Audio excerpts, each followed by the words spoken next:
Негативни коментари за прославите на штипска гинекологија го преплавија Facebook. На најпопуларната социјална мрежа кружат фотографии на кои се вработени од гинеколошко-акушерското одделение, сликани во работни униформи како слават нова и стара нова година. Ова беше повод за бројни реакции од страна на оние до кои сликите допреа. Сакам да го прашам директорот на болницата во Штип, Александар Стојановски, дали знае дека во болницата која ја води се пие алкохол и се пуши. Ако знае, би требало да си даде оставка веднаш. Ако не знае, да си превземе нешто. Би сакала да знам како тоа во работно време, пред или после работно, сеедно. Болницата работи 24/7, па секогаш е работно време. Може да се толерира во рок од 15 дена да се пие алкохол, па дури 2 пати.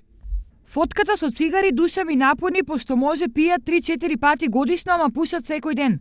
Како се насадија сами со сликиве, па да се најде еден да ги реши и да бидат пример за сите кон нив. Да се живи и здрави, многу грижа за пациентите. Може флашата Кока-кола ќе ги подгрее, па ќе имаат повеќе чувства за пациентите. Се само дел од коментарите на социјалните мрежи. ТВ Стар денеска се обиде да добие коментар од болницата за она што за празниците таму се случувало, но директорот Стојановски одби да коментира со образложение дека фотографиите се поставени од лажен профил.